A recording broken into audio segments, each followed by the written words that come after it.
May you manifest every heart's desire. Young Heru.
May you manifest every heart's desire. Young Heru.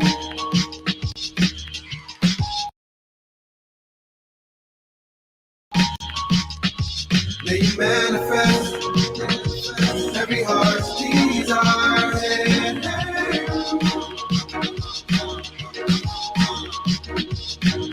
Judicial systems and politicians, the wicked, prey on the innocent, poverty-like conditions. Popular protocol, populate propositions. Your whole existence is probably out the picture. They out to get you. Foreign DNA in your mixture. Never thought I'd be touring CLA with these lectures. Made the elixir for the people to paint a picture. Clear as day in their brain. We create descriptions. Genesis around me, who could rhyme with me on the subject.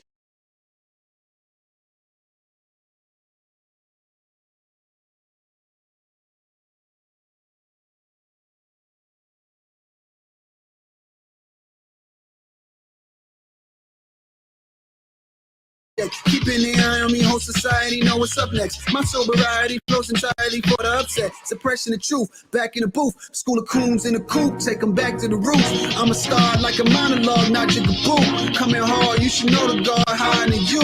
Couple rappers in the game that I'm trying to chew. Couple countries on the plane, ain't I'm trying to view. I'm divine, you divine, what you trying to do? From my mind to your mind, let's align the crew. Every line is a sign, just combine the two. May you manifest every heart's desire. Young Heru.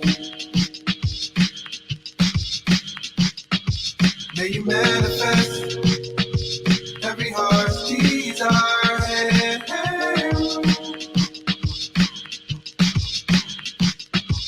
The generation of change, no longer we see meditation is strange. Maybe in different lanes, but the destination the same. Future seeing the wave, you hella late in the game. Gotta deal with the pain, repeating it is insane. Who protecting the culture? Who deflecting the vulture from scooping up all the folks up? Who you respect the most, influenced by and promote? Cause few and few of our role models moving is still a spoke of. For you there's no love. Black civil rights movement got you confused with the rules we illuminated, like who's related to who. Since the age of 2, made a fool what they say in the school don't pertain to you. Taint the truth, they playing it cool. Since the age of the noose, we've been making the news. Crooked cops running blocks now, spraying your boo. When they send me on their Glock now, aiming at you. When it pops bullets, you not gonna be able to chew.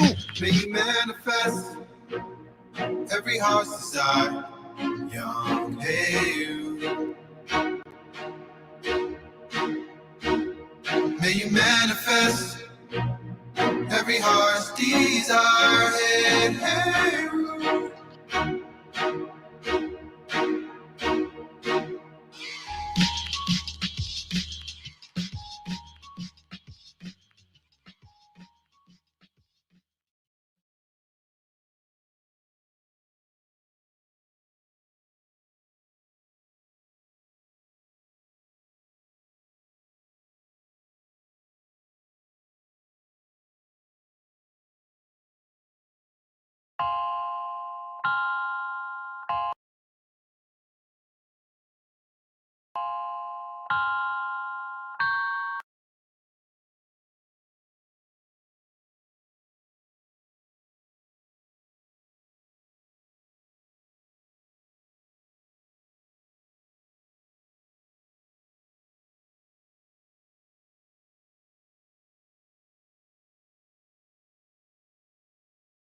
I am the original man, manifested, arrested inside a physical skin, to spread the message, a vessel of adolescents and kids. Bring them back to the essence of excellence and ideas. The weaponry make us seem lesser than we appear. No ego, the people say it's definitely my year. No question, a blessing, I'm investing it in my peers. The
EM Hotel. This is mfundishi jhutyms. Hassan Kamal Salim. Can anyone hear me?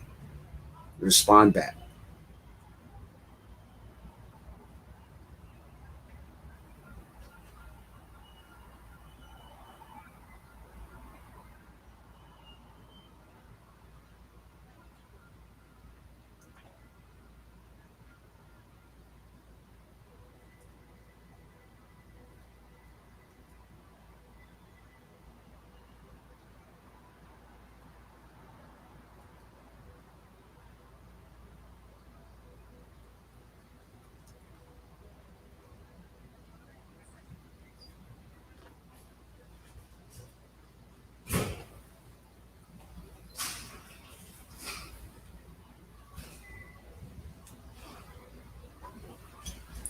Hotel family, this is mfundishi jhutyms.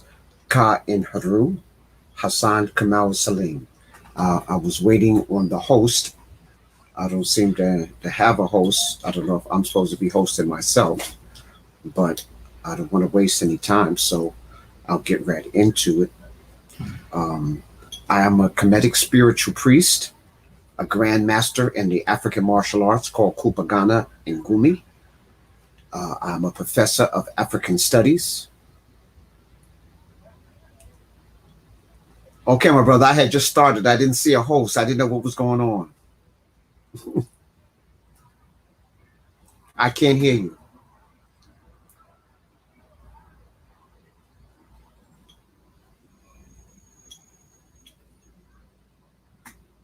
I can't hear you.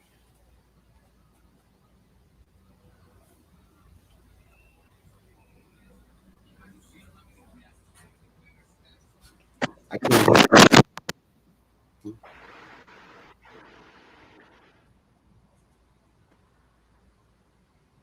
You got any volume? Did you guys hear me?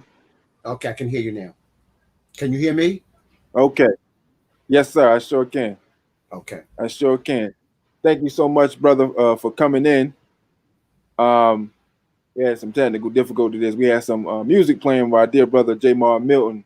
Excellent music to bring in this type of guest. And sorry for those whom are waiting and coming in. Your people are definitely coming in, anxiously waiting. The great science that is being dropped. I want to first and foremost thank you for coming in and doing this interview with us, dear brother. And Yes, I sir. have two sources here.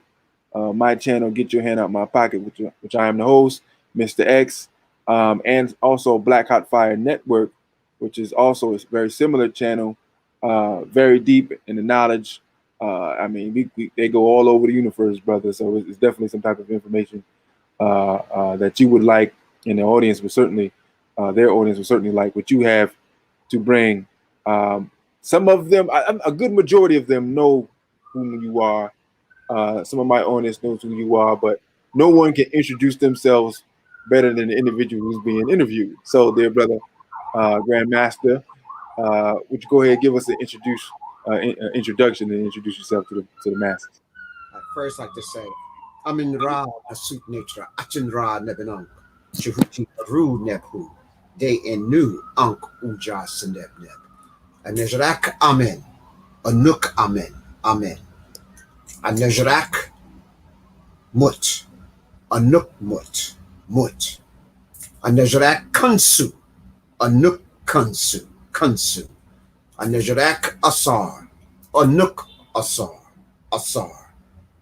A Nejrak Aset, a Nook Aset, Aset, a Nejrak Haru, a Nook Haru. Haru represents higher consciousness.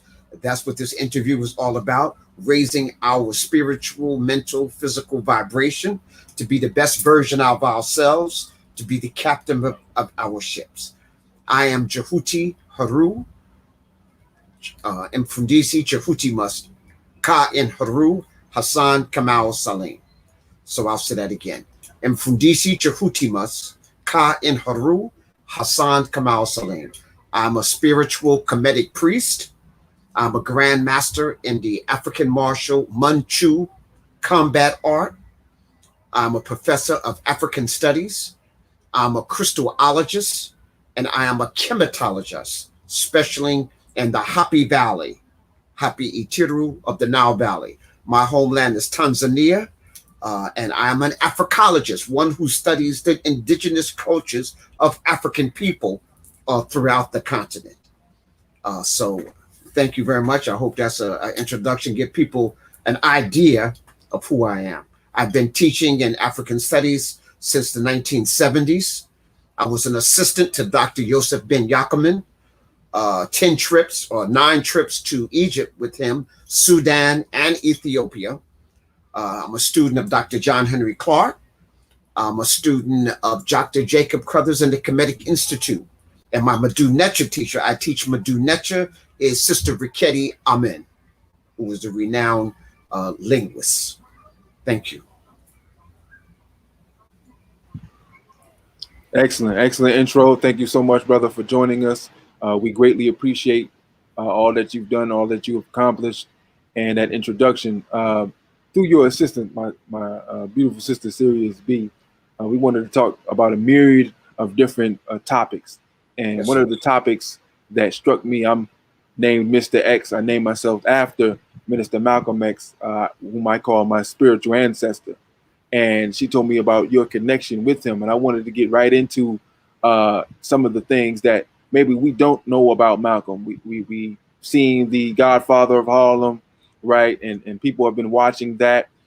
We've seen the Lost Tapes documentary. We've seen Who Killed Malcolm X, and they kind of regurgitate the same talking points, really. And they say they have new information, but we all know that this information has been around for a long time, and we know the state likes to drop it every 5 or 10 years as if it was new, but they've always had it in their back file. One of the things that is a misnomer with Malcolm is when he gone to Africa, white folks like to say he came back and started loving all of them. And we like to say that that's false. Those who are nationalists, those who are African nationalists, Pan-African, so on and so forth, who have done the study and the research, know that that's not true. And you've had a connection to Malcolm and how he drove you to do the martial arts. Could you deal with the trip to Africa and what his real thought process was, and then his connection with you? First, when we made my connections, I met Malcolm in 1964, early 1964. He was just had left the Nation of Islam at that point, or actually, he was still in suspension. He wasn't completely left the Nation of Islam when I came in time. Malcolm was passing out flyers on the corner of 125th Street and Lenox Avenue. And there used to be a bookstore there, right? Used to be an African bookstore there, and which I frequently went in trying to get some information. And Malcolm handed me a flyer, and it said, "Come to my newly formed organization called the Organization of Afro-American Unity." So he kind of had this in his head before he officially cut ties with the Nation of Islam. I think he knew that his time in the Nation of Islam was over. I think he knew before the final, before he finally was divorced from the organization. But he stated he was always a Muslim. I was never a Muslim. The Organization of Afro-American Unity was about Pan-Africanism. Malcolm used to say, if your religion hasn't done any more for you than it's done already, you need to leave it in the closet. When you come out here, we come out here as an African people. When you go home, then you can pray to your Pacific God or whoever you wish. But when we come out here, we need to have operational unity. We need to operate, because we don't catch hell because you're a Muslim. You don't catch hell because you're a Christian. You don't have to catch hell because you're a Hebrew Israelite. We catch hell because we're Black people. Malcolm was extremely clear about that. And his program was Pan-Africanism. So when he was traveling to Africa, he was making links. Malcolm was our unofficial. He was the unofficial African representative of America to all African countries.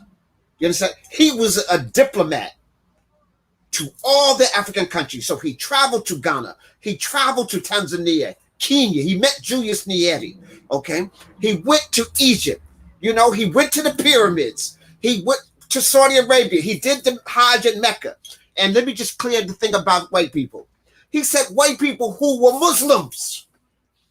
He said he met white people who were Muslims, and then they were brothers in the nation. I mean, in the religion. He wasn't talking about all white people in general.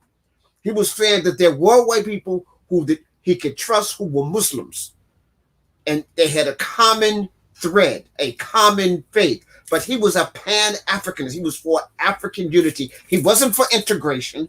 He wasn't for kumbaya, let's march together. That was not his program. His program was, how can Africans in America link up with Africans in the diaspora, not just Africa, in the diaspora, to become a powerful link. He understood that Brazil had the largest amount of Africans outside of the African continent. He understood there was a whole group of Africans in India who were being oppressed, by the racist religious system, the untouchables, so he wanted to link up with all of these people, the Africans in London, the Africans in Europe and France. So Malcolm was moving towards that. He was beginning to be too powerful. And Malcolm even told us, he said, listen, this is beyond me being, my phone being bugged, me being watched every place I go as I travel from different countries. He says, this is beyond the power of the Nation of Islam.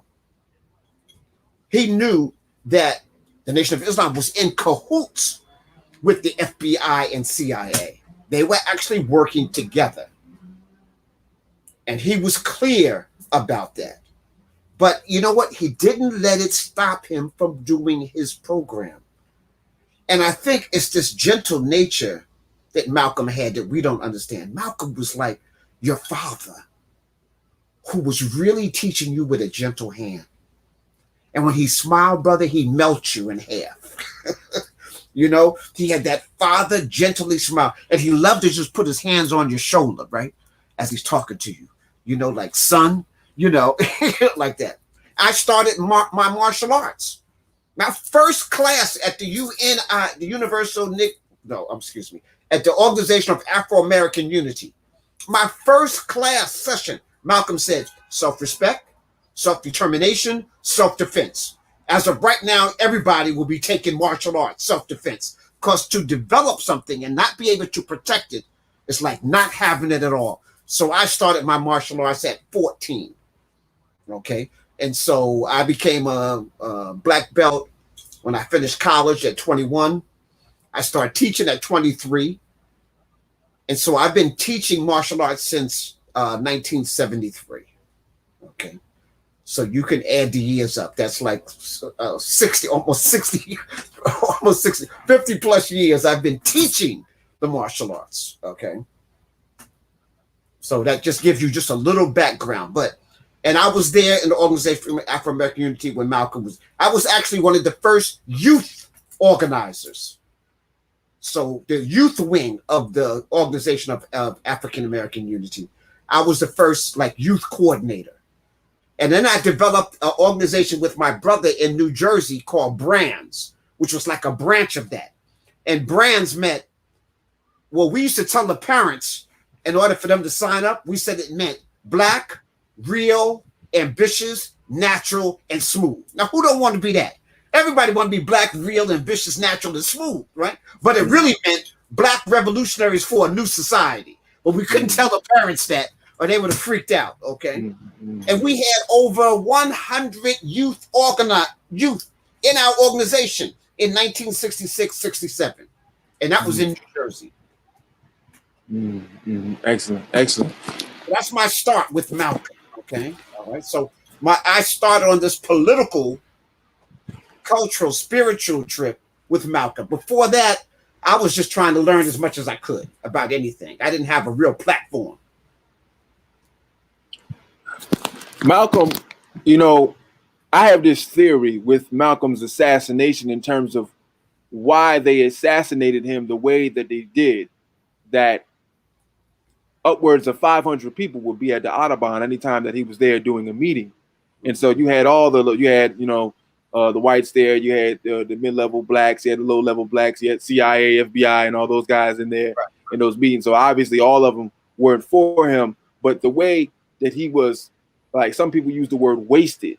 My theory was that they did that so no one would ever try to take his place. That you hear some of the individuals who are well known in the conscious community say that, well, I ain't gonna let y'all do me like y'all did Malcolm. Do you think that was part of negating or pushing future revolutionaries from taking that type of stand, taking mainstream recognition to the streets and to the organizing table?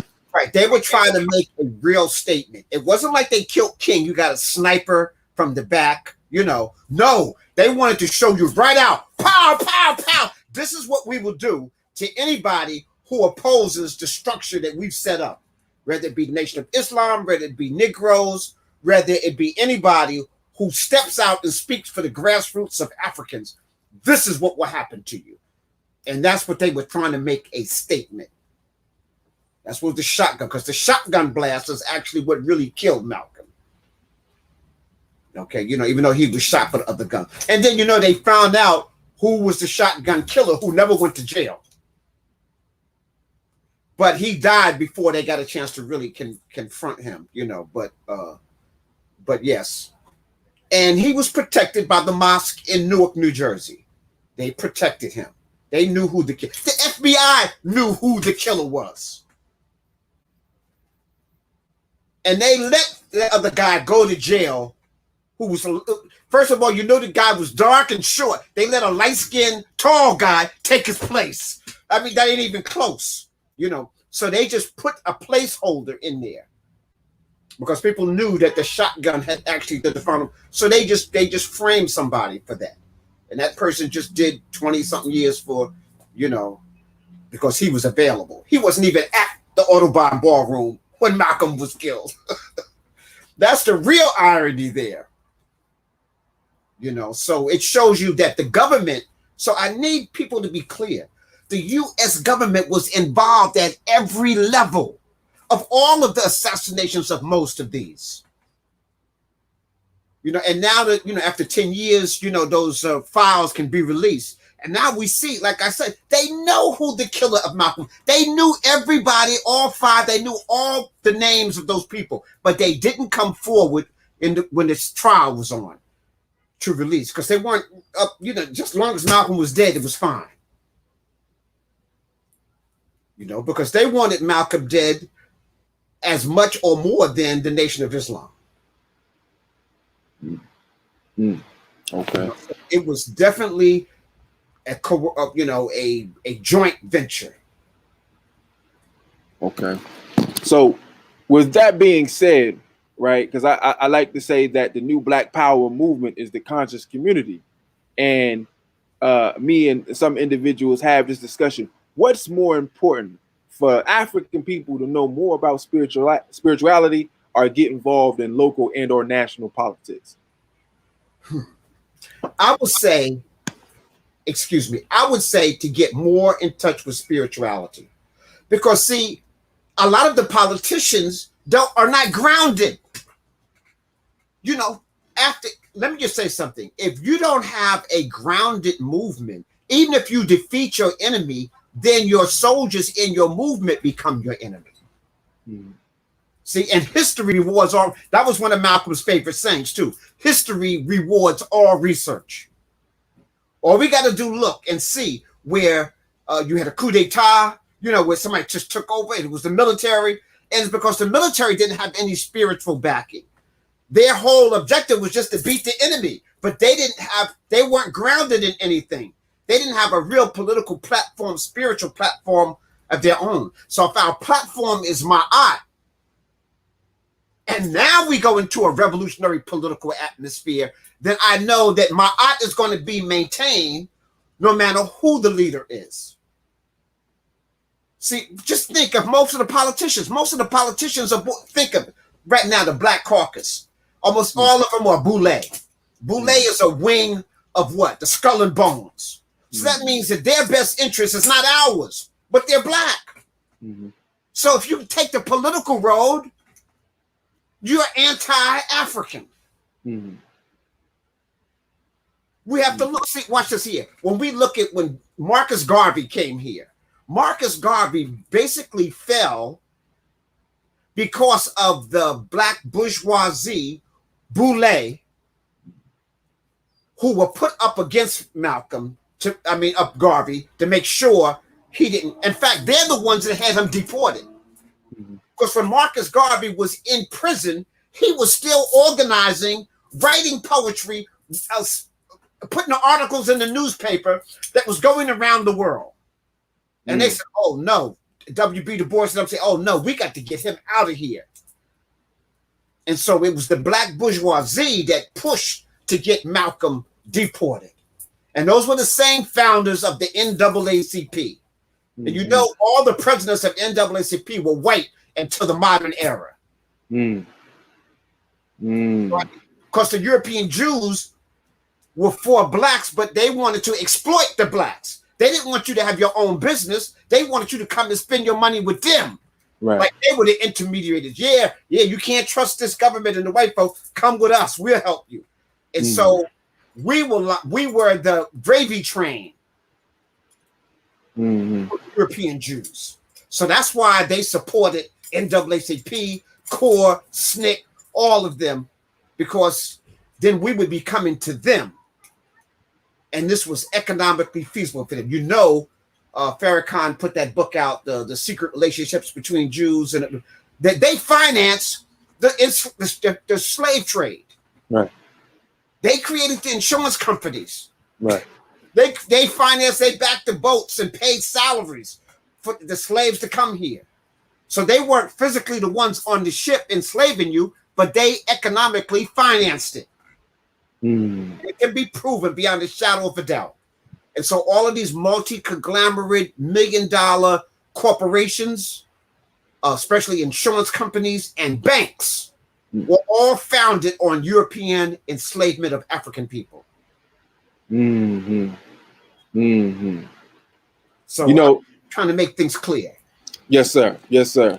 The interesting thing in terms of communication and me and some of my cohorts have this discussion that we have one tongue, well, two tongues. We have good English and bad English. So bad English is what you call Ebonics, the way we communicate with one another. But every other ethnic group can speak in their native tongue to block us out of the discussion.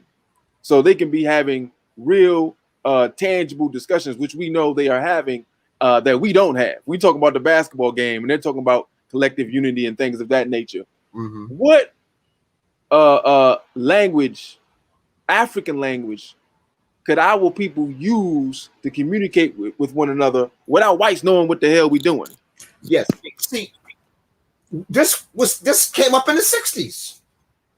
This came up when the African countries were beginning to get, become liberated. Ghana, the first one in 1957. And Kwame Nkrumah studied here. He got his revolutionary idea from Harlem.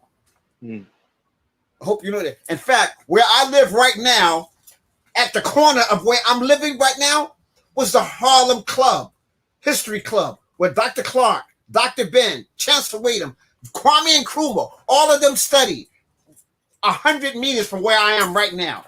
Mm. Okay, so that's where he got his ideas. So now you got all these emerging African countries, and then most of them are francophone. They, like the French colonized them. Then like Ghana, Nigeria, the British colonized, so they speak English. Then you got some that's speaking Arabic, Swahili. Kiswahili. That's why Malana Karenga chose Swahili in Kwanzaa. Because Swahili is the only African language that's the national language of an African country. There's 54 countries, I think 56 now, 54, 55, 56 African countries on the continent. All of them have a European language as the national official language. Mm. Only places like Tanzania and has Swahili. And now 16 countries, even Rwanda now has adopted. 16 East African countries have adopted Swahili. So I'm developing a school in Ghana, which is in West Africa, right? And Swahili is one of the mandatory languages that is there. So that's kind of like, and Swahili is not indigenous to just one little people. Swahili people just means the language of the coast, East Coast, right? And so it's an African language that we, as an African people, can culturally go back to for thousands of years, and it bonds us culturally. So you can still, if somebody's speaking like in Ghana, if they're speaking Ga or Shanti Tree, they can still do that, but then they learn Swahili. Okay, if you're speaking Wolof and still speak that, we're not telling Africans not to keep their native language. We're saying keep your native language and learn Swahili. So no matter where we are on the continent, we can all speak Swahili together. So it's beginning to happen, but real slow. Brother, Kwame Nkrumah, Jomo Kenyatta, Julius Nyerere, all of them were going to do that in the 1960s, but the Europeans came in and blocked it. Mm. They threaten people like Kenya and them. If you don't do this, we're gonna take your aid away. Mm-hmm. So y'all just speak English and be a good boy. And they did this to the other African countries because, unfortunately, brother, I hate to say this on national air, but a lot of our African countries are still on the take. Yeah. They can still be bought, and the Chinese are proving that. Mm-hmm. They can still be bought. Africa is for sale. We got to watch that. Okay? Or we'll be right back on the cotton patch. Okay? And this is why I'm so happy that Africans from the diaspora are starting to come back home. Big movement. A lot of businesses in Ghana, Tanzania, Rwanda are Africans from the diaspora, Africans from America, from the Caribbean, are going back to Africa. We're going back with our money. We're not going back with lip service. We're going back. I have a 100-acre farm in Ghana. We're building a whole school complex. I ain't begging nobody. We're just doing it, brother. And I'm not alone. There's a whole lot of Africans doing this. When I spoke at the University of Ghana in Accra, in Legon, maybe 150 plus people there. Maybe at least 1/3 of them were African Americans who were living there. Wow. But they're not doing anything politically. They just there living like white folks, Mm-hmm. They got nice big houses, got a nice big car. You know, in fact, 5 or 6 of them. Mfundishi, come stay with us. I got 3 extra rooms, you know, like, you know. But they're waiting for somebody like me to come so that they can politically do something. But they seem to don't have any backbone to just do it on their own. But they are starting businesses. And I'm really proud of the Ghanaians. They are becoming entrepreneurs now. When I was going there in the 50s and 70s, 60s and 70s, 1976 was my first trip there. Almost all manufacturing was done in Europe and America. Ghana, one of the leading producers of the cocoa bean, and had no manufacturing plants. Chocolate costs more in Ghana than it did in America or Europe. Now that's changed. Ghanaians got their own manufacturing companies. They're producing some dynamic chocolate, better than Nestle's or Swiss chocolate. I mean, they're really starting. Entrepreneurs are doing their clothes. In fact, their influence was from Africans from America. We help Africans become African. Yeah. That's what the Pan-African movement is doing, brothers and sisters. So Africans in America, when we start wearing afros, all of a sudden Africans start wearing afros. When we wore locks, all of a sudden Africans start wearing locks. Unfortunately, when some of us have our pants hanging down, some Africans got their pants hanging down too. I mean, it's a package deal. Okay. Hip-hop. Hip-hop is big in Africa. You know? Okay, so I'm just trying to say, we don't understand this. This is why it's so important, my brother. You asked me about the spirituality or just politics. This is why the spiritual aspect is so powerful, because we have such an influence on Africans in the world. Everybody want to know what we're doing. You understand that? So if we're just doing politics, we just belong to Bolé, we just collecting money, then that's what's going to happen. You see, we got to change this scenario. Watch this. White millionaires spend their money in Europe and America, reinvesting in the power structure of white supremacy. Yep. Asian millionaires spend their money in Asia and in Europe, trying to recertify themselves because they don't want what was it, Nagasaki, the atomic bomb thing happening again, right? Like in Japan. So they're doing both. They're investing in America. They're buying up property in America, but yet they build in Asia, right? Black millionaires are spending all their money on white folks. We're giving it right back, brother. Yeah. I just saw a thing, the 14 wealthiest blacks, all billionaires, right? And all of them are heavily invested in Europe and America, not Africa. So we got to change that scenario. So if you're spiritual, now you know, okay, if your culture is your medicine, I need to feed into African culture. I need to make African culture a brand that everybody wants. Not Jordans, not, Nike. I need an African brand with Africa on it that's going to make everybody want to gravitate towards it, to make them proud again. And only we can do that, brother. Only we can do that. Africans here got Gucci bags and Yves Saint Laurent bags and stuff like that because the Europeans have said that's what's in. That's prestigious. And that's outside of your culture bank. So that means that money is not going to us. It's going to some money to some people who don't even like you. All those people have even spoken out. The guy with the tree on the boot. What is that? What's that called? That's Timberland. Yeah. He made a statement. I don't make no shoes for black people. Yves Saint Laurent, all of them have made statements. We don't even want black people wearing our stuff. And we don't care. We're still getting it. So we got to change our mindset, brother. So spirituality far outweighs politics. But let me just say this. Dr. Jeffries makes this statement. Dr. Leonard Jeffries says you need this triangle, this pyramid. He says governance, which is politics, right?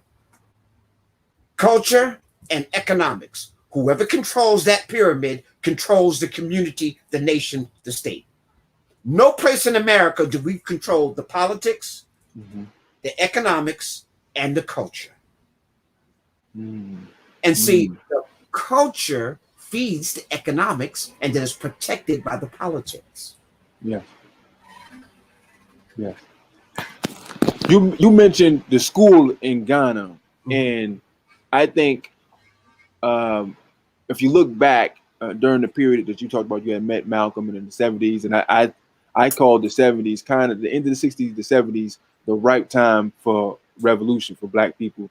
That after the King assassination, brothers and sisters took to the streets. You know, you're gonna kill our Prince of Peace. Then there ain't really no more negotiation. Malcolm already gone. We had King. You kill King. Now that's it. When there's no more talking, and the Black man was a different man than what he is, you know, now. And the way that we get that Black man back is through the curriculum, through the educational system, building our own institutions and controlling them. Now, it'll be difficult to do it here. It can be done here, but in terms of total control and power, like you said, in terms of nation and governance and culture and economics, what's the best country in Africa that we could establish something like that? What's the most ripe nation that we can do that there? Based upon my research, now there might be some other countries, but I have 3 at the top of my list. Okay, now there might be some other countries that's very open. I know South Africa constantly is sending me some stuff, but I would say Ghana, Tanzania, and Rwanda. Those 3, because they kind of got especially Tanzania and Rwanda have a non-compromising approach towards self-sufficiency. And Ghana is right there too. Those 3 countries are leading also with Africans moving back into the diaspora, to the continent. Okay, they lead that. Ghana got a repatriation system. Welcome back home. I think 2 years ago they had the year of return. So and Rwanda is opening their eyes, and Tanzania is opening their arms. I think over 500 African families moved to Tanzania last year. So Tanzania, and all 3 of them do speak English. So Africans from America and moving there won't have any problem. They can get around Ghana only speaking English. They can get around Rwanda and Tanzania only speaking English, even though they have other ethnic languages. So I would say those 3 at the top of the list. There's other African countries, I'm sure, but those 3 at the top of the list. See, in Ghana, and this is what really gets me, brother. You know what the first thing people say when I start talking about building a village in Ghana? Is it safe? And I almost want to laugh, bro. I'm saying you're living in a country that has more Black people in prison than all the rest of the prisons in the world. You're living in a country where a Black man gets shot by the police every single day. You're living, you see what I'm saying? You're living in a ghetto situation where Blacks killing Blacks are almost at an all-time high. Because like crabs in a barrel, brother. Crabs in the ocean don't kill each other or fight each other. Only when you put them in a barrel on top of each other, and anybody will do that. In fact, in the 1930s, when they did research, should they build projects, the outcome was no, because it sets up a very cultural deprived situation where you have a dog eat dog, crabs in the barrel syndrome. They did it with rats, and the rats killed each other. Yeah. But you know what? They saw how much money they can make. The European Jews saw how much money they can make, and they did it anyway.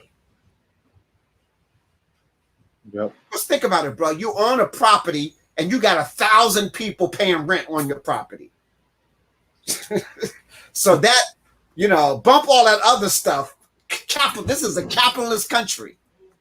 And so projects exist in every state, even though they know it's bad.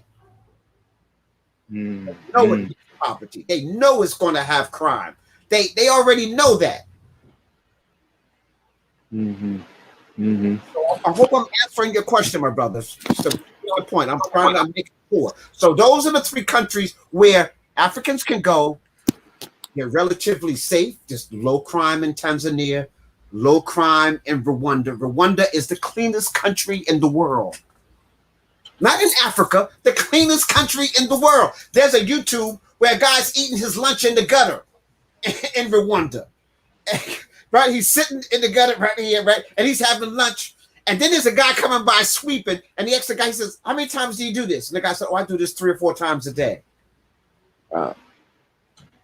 Everybody in the city, everybody has to clean up on Sunday. Everybody.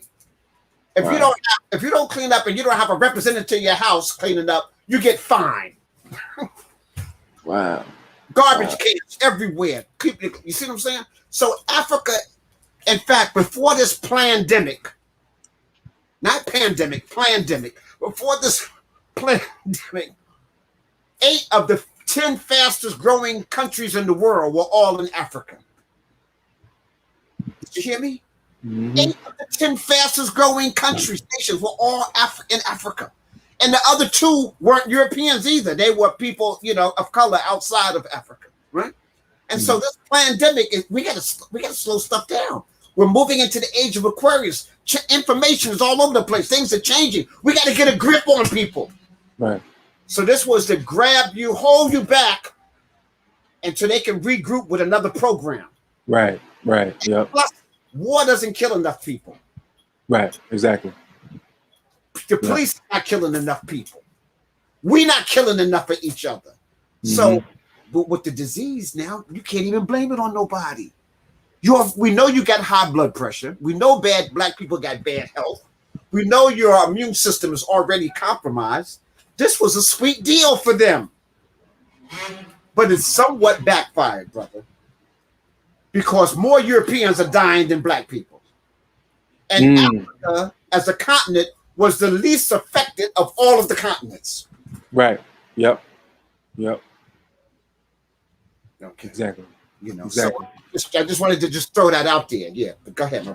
Yes, sir. And it's interesting, all the side effects of the pandemic and them, spreading this disease all over the globe. People make those biblical references, and the Minister Farrakhan has talked about God and putting his hand in destroying Babylon, which is representative of America.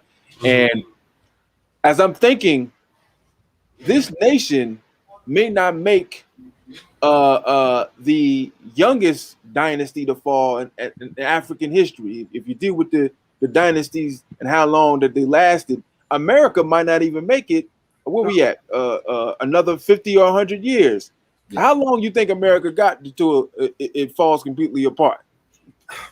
I might be stretching it, but I'll say 50 years, and I might be stretching it. Because the economic system cannot maintain itself. This economic system is designed to collapse. Okay. The only reason why the American dollar is still strong around the world, brother, and I'm gonna be real with you, it's not based on no gold, it's not based on no silver, it's not based on any natural resources. It's based on the U.S. military. America has the most powerful military in the world. And that's why our dollar is still strong. I know people don't want to hear that, but that's the truth. America, it's not backed on anything else. It's backed on the U.S. military. Gaddafi tried to change it. Even our black president Obama and Hillary got together, kill him. They signed the papers. And Gaddafi said that Obama was his prodigal son. I got pictures of Gaddafi and Obama hugging and kissing each other. Wow. But you have to see, Obama was a placeholder. And Hillary, she just don't care. Right. Whoever's next got to go. Look at what Bill Clinton did. The 3 strikes you're out, drug struck, all of that, So the the Clintons together have probably put more black people in jail than any president and candidate. So and when you kill a president and then drag their body through the streets, brother. Yeah. And his main thing is he wanted to change the economics. He wanted the gold to be the standard and then sell his oil on gold and stuff like that. The tragedy here is that no African countries came to his aid.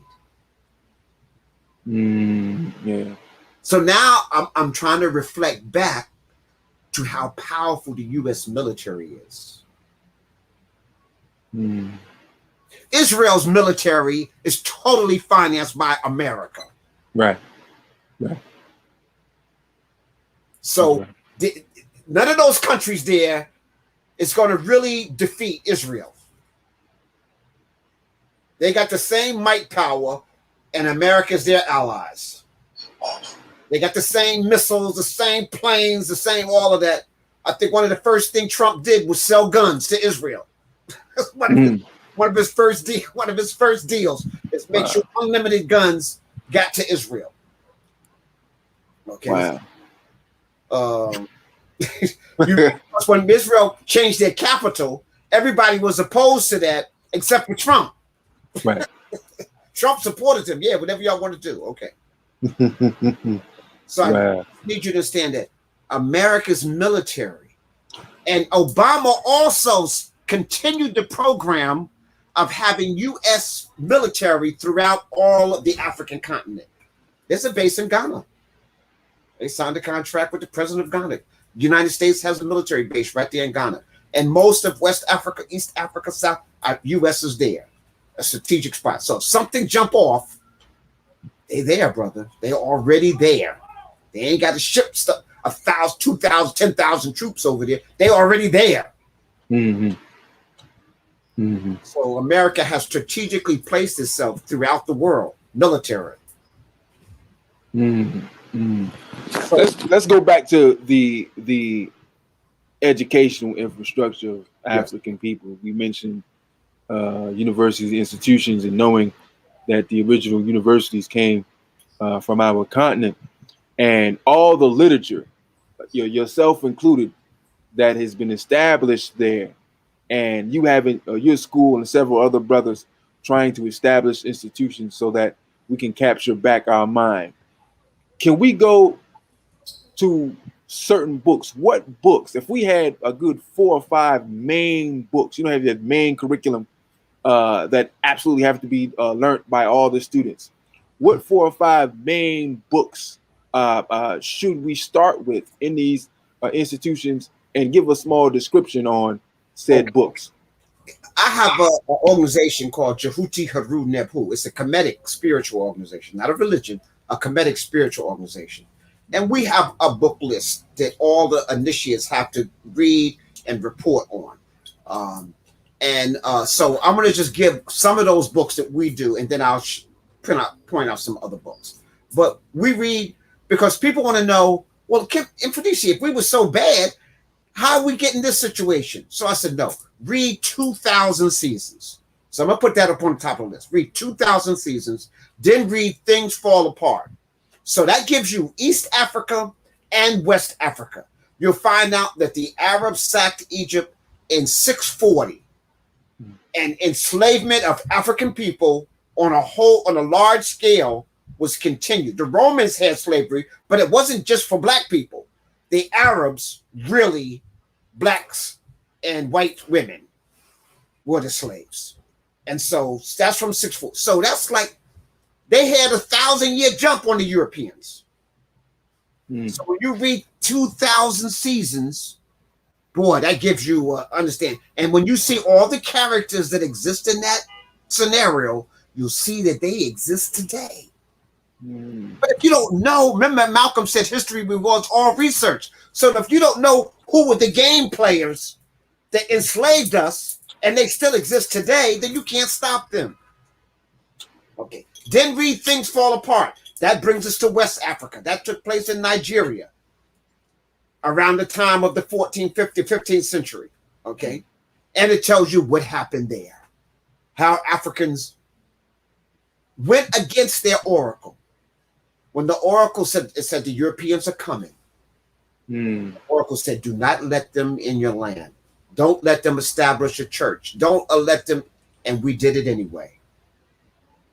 Not following our cultural, spiritual leaders and stuff, we fell victim of our own ignorance. Okay. And so those are 2 books right off the hand. Then I want to say read Stolen Legacy. So I'm going to put Stolen Legacy. Then I'm going to say go to Diop and read Civilization or Barbarism or African Civilization. two major books by Diop. Then you're going to read Chancellor Williams. Then you're going to, okay, you got to go out there. Then you're going to read Dr. Yosef Ben Yaakman, Black Man of the Nile and Our Friends, right? I got such an enormous book list. I'm sitting here in my library. So I got books all over. Egypt Revisited by Van Sertima. And they came before Columbus, Dr. Ivan Van Sertima. You're going to read, here's another one of my favorites. You're going to read The Wonderful Ethiopians of the Ancient Kushite Empire by Drusilla Houston. Okay. And you'll understand that even the first civilizations in Asia all come from East Africa. And this sister breaks it down. She wrote this book in the 30s, the 1930s, in the midst of all the lynching and stuff that was going on. And she just stood up and let them have it. So that's a champion. You definitely, I told you, Diop, Ancient African Origins of Civilization. You definitely want to read that one. Okay, definitely. And Civilization or Barbarism, by Diop. Anything that Jacob Crothers wrote, who's the founder of the Kemetic Institute in Chicago, and a co-founder, the first president of ASCAP, the Classical Association of African People. He got some books. Kemet and the African Worldview.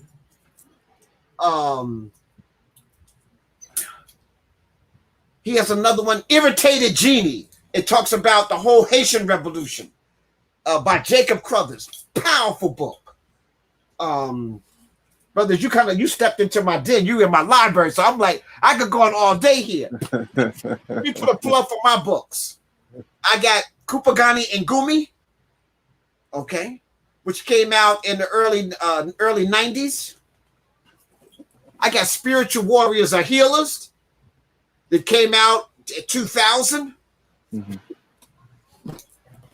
I got Menchu Hotep in the Spirit of the Magi, which came out 2017.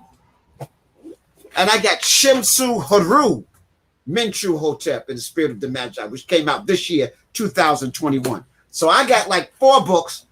All of these are available that will definitely put you in the right. What happens is that when you start reading some of these other scholars, because they still got a European paradigm, they give you good stuff, but from a European paradigm, you got to undo now some of that stuff. When you read my books, you ain't got to undo stuff. Because see, I say we are upside down, inside out, and backwards. And if you're upside down, inside out, and backwards, learning from a symbolic system, then even if I give you some good information, brother, you can't do nothing with it. Think of all the good information our leaders have given us over the last 40 years, and we ain't did squat with it. Because Amos Wilson, also Black Power, by Blueprint for Black Power by Amos Wilson. I'm sorry, I didn't say that earlier. You got to read that. He tells you how to get out of this situation. Blueprint for Black Power, Amos Wilson. That's the last book he wrote. Amos Wilson used to say, we see each other through European eyes. Our standard of beauty is a European standard of beauty. Our formula for success is a European formula of success. So when we're successful, they benefit more than we do. When we even go on vacation, we go where Europeans go. We want to go to the French Riviera. We want to go see the Eiffel Tower. We want to go to London and watch the changing of the guards. What we need to be doing that for, bro? We want to go lay on the beach in the Bahamas. We're already black. We want to go shopping and get Gucci, Saint Laurent. Brother, that's insane. Amos Wilson was clear. We need to change our whole paradigm. You need an African center. Once you have the African center, now your schools come from there. Brother, let me just say this here about schools, brother. You asked about education. brother, our educational system is so bad it can't be repaired. I'm going to say that again. It's so bad it can't be repaired. It has to be dismantled. Correct. You can't fix the Board of Education. African Studies is a Band-Aid when you need a major operation. Right. Amamu Amir Baraka told us in the 70s the greatest African Studies department was the FBI. They know more about Black people, our habits, what we do, than any Black person. Mm-hmm. Mm-hmm. I'm serious, bro. So I'm trying to so my school that I'm developing in Ghana is going to be so revolutionary. First of all, Madu Netcher. So I want to speak on Madu Netcher if I can after I do this. Okay. Everybody learns Madu Netcher. That's our classical language. Then we learn Swahili, Tree, Yoruba, Fulani, the other language, and maybe one colonizing language, English. Okay. All right. Then we learn all our subjects in African languages. Mm. Not only does the school go from pre-K to PhD, but it has a dormitory to house you. Mm. I was an Ndundun minister of the independent of CB, the Council of Independent Black Institutions, for over 20 years. That's independent Black schools here in America. Mm. You know who our number one enemy was, brother? Black parents. Black parents who were sending their kids to an independent school. Right. So we would make 3 giant steps forward during the day. And then the kid goes home to one parent or a parent that's working 2 or 3 jobs. They're eating at McDonald's, if they eat.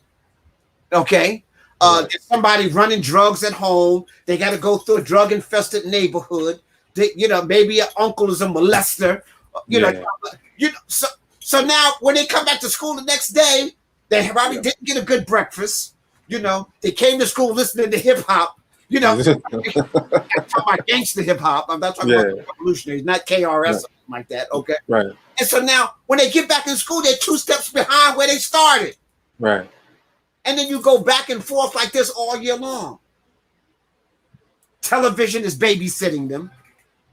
So I looked at all of this, being in independent African schools for over 20-something years. I said, okay, how can I make this better? And then when we graduated students who were phenomenal, scored perfect scores on the SAT and stuff like that, then we pimped them out to all the Ivy League schools. They went to Harvard, Yale, Princeton, and you lost those kids. And then IBM, DuPont would pick them up, offer them $250,000 salaries. So now they out of the hood. So this was your best. So guess what? The Europeans get their best. Yep. And they get our best. That's right. Now that's an energy drain. That's an information drain. That's a political drain. You understand? That's right. And we haven't stopped it. I used to be so angry to see some little Black kid just score a perfect score on the SAT. The number 1 in his class. And then he gets a scholarship to all the Ivy League schools. And the parents are so happy. Ooh, that's my baby. No, your baby is just getting ready to get slaughtered. Uh-huh. You just lost your baby. That's right. And I went to the HBSU school. I went to Norfolk State University. My daughter went to Norfolk State University. But all that is a Black school. It's a white school in blackface. Mm-hmm. Let's be real. All the HBS, we had to protest to get an African Studies department. In the Black school. Yep. And then it was a real handkerchief head Negro program. It wasn't even a real revolutionary mind changing. Mm-hmm. My best teacher in Afro-American history was a white boy who was in the Peace Corps, and he was actually a really good teacher. But that's what I'm trying to say. This is at a Black school. Wow.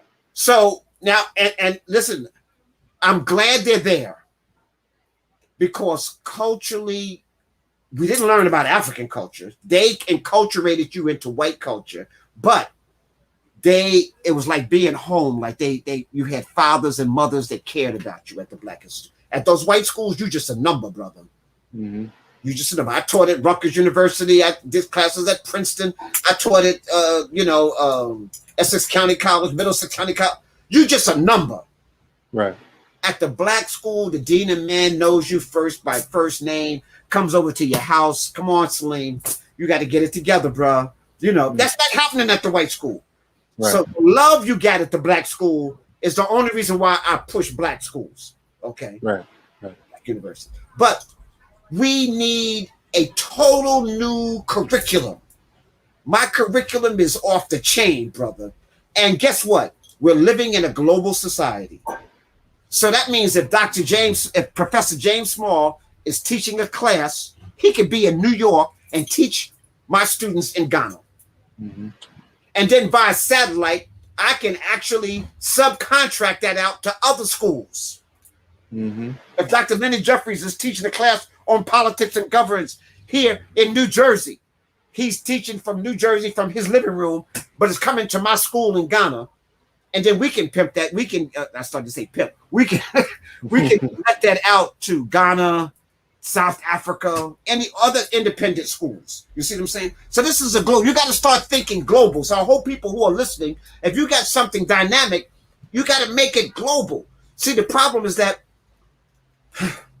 Africans who are catching hell here in New York is catching the same type of hell they're catching in California. Mm-hmm. And the same type of hell they're catching in Michigan. And the same type of hell they're catching in Florida. And the same type of hell they're catching in Jamaica and Trinidad, right? So what works for me here will work for them at all those places. What works for us in Ghana, and the beautiful is in Ghana, is that we ain't worrying about the FBI coming in, knocking down our school, the doors. You know, Ghana kind of welcomes this independent school because we're helping them. You see what I'm saying? So they students got a campus that's thriving off of African culture. They see it 24/7. They don't go home, ain't no television. There's no distractions, brother. Right. The mamas and babas in the dormitories are the same type of teachers who are teaching them during the day, who love them, who got their best interest, who can reinforce their homework.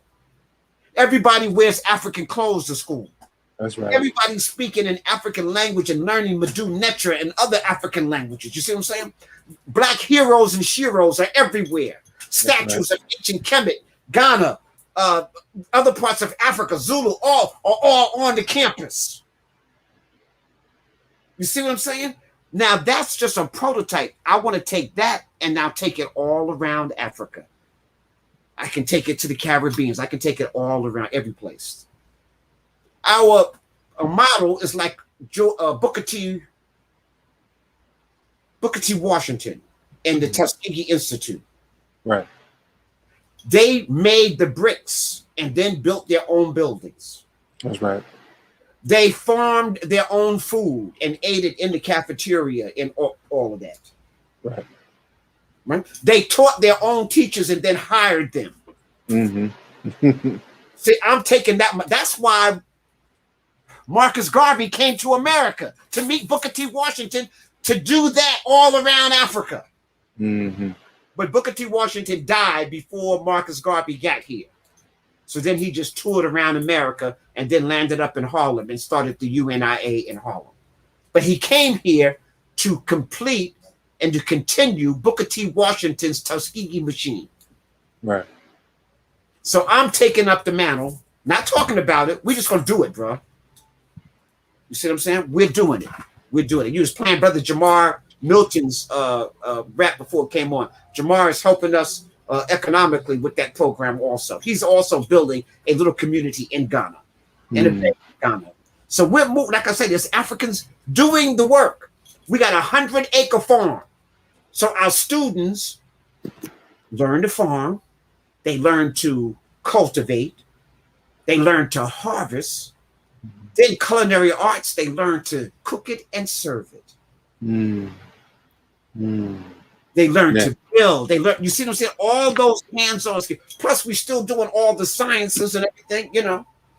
So that has to happen. And then right across the street from that is a healing institution. Because you know we need healing, brother. We sick right now. We sick. Come on, ain't no argument here. You know we lead in diabetes, heart attacks, high blood pressure, almost every disease where the body's out of whack. Black people lead right now. Because we're eating the wrong foods. We're imitating the imitator. You know, in 1900, high blood pressure was a rich white man's disease from eating greasy high foods. We couldn't do that. Because we were eating collard greens and mashed potatoes and string beans and we were just we didn't have too much meat because they had all the meat. We were eating the leftovers, but now that situation, we eating whatever they eat. Yeah. But our body is not designed to do that. We can't digest milk. Only Europeans can digest milk. Dairy products, cheese, clogging up our system. Sugar, the #1 drug in the world. And we consuming pounds of it, brother, a year. So we have to change the way we eat, the way we think, and the way we live. And so this program that I want, if I set this up in America, brother, I would probably have the same thing that happened to Move in Philadelphia. Yep. They got bombed. The same thing that happened in Tulsa, Oklahoma. That's what's waiting for me here in America. But see, I can do that in Ghana. And then Ghana, it could be duplicated throughout other places like that. So in case people say, well, come on, mfundishi, why are you not doing it here? I've been in independent institutions here for over 30 years. I know what the limit is. I know what will happen if you get too independent. A flag goes up. In fact, even this conversation we're having right now, brother, we're called Black cultural extremists. That's what the FBI got us labeled, brother. So we're on the FBI. Your station is being censored right now, right? We are Black identity extremists right now. Yeah. And that's against the law in America. Yeah. You can have little Chinatown, you can have Italy, you can have little France, but you can't have a little Africa from a comedic spiritual perspective. You can be Hebrew. They'll actually finance you. You want to be a Black Jew. They'll actually finance you. You want to be a good Christian, they'll give you a scholarship. You want to be a Muslim, you got money waiting for you. You want to be an independent spiritual thinker? Oh, no. So think about that, audience. Anytime your enemy is thankful that you're a Muslim, thankful that you're a Jew, thank you that you're a Christian, then you know that's the wrong thing for you to be in. They kind of upset about you, all this comedic stuff, this ankhs and all of this. They ain't too sure about that. Okay, then you know that's probably what you need to be moving towards. And then Qualis and Nakep, the Happy Valley, is the foundation of almost all those religions we talked about. But before you do your last question, your next question, whatever, I want to just talk about Medu Neter. The Medu Neter is what Europeans call hieroglyphics. That was the indigenous language. It was the language and the written writing of ancient Kemet. And ancient Kemet, is what they call Egypt today. It's no ancient Egypt. Egypt is a Greek name. So ancient Kemet in the Happy Valley. Kemet and Kash. Kash is what they call Kush or ancient Sudan, Ethiopia. Okay. So this writing comes from there. It's the oldest writing in the world. But this is the key. The writing helps us with what I call symptomatic thinking. There's an author called Edgar Ridley. And Edgar Ridley is an author of 3 books called The Golden Apple. And in The Golden Apple, he talks about symbolic thought versus symptomatic thought. Symbolic thought is the problem we're having in the world today. Religion is based upon symbolic thought. I don't have to prove anything, just believe. Symbolic thought. All religion is based upon symbolic thought. The educational system is based on symbolic thought. I don't have to. George Washington is the first president. That's a lie. Columbus discovered America. a lie. And we still got those holidays today. Okay. Mhm. So American educational system is based on symbolic thought. That's why I say we can't repair that. Right. Right. That has to be dismantled. Okay. Symptomatic thinking means that I know it intrinsically. See, the brain only operates two ways: symbolically or symptomatically. Symptomatic is innate to the human brain. That's how our ancestors operated for millions of years. That's fire. I know because it's hot, because I already burnt myself a dozen times. I know that's hot. Right. Okay. All right. So now, if I put a symbol up of a flame, Right. symbol, but I'm reading it symptomatically because I know that's hot. I know what that means. Right. Now, watch this here. Hitler took the swastika sign that means brotherhood and unity Right. for millions of years, or at least thousands of years, and turned it into the white Aryan brotherhood. So Right. now, if we see a swastika on somebody's hand, you think hate. Right. So, you see what symbolic thought can do if you don't Right. know the origins? Right? Right. The Ku Klux Klan outfit was worn in West Africa. Wow. Among initiates and people of that nature. The Klan took it. Now, if you see a brother in that, you're ready to lynch him. Okay. So you took something that's good because of symbolic thought. People come by my table and they'll see I have a, you probably can't see it there, but that's the Eye of Heru, Okay. right? The Ujat. They look at my table and they go, oh, you got Illuminati's. You got Illuminati symbols here.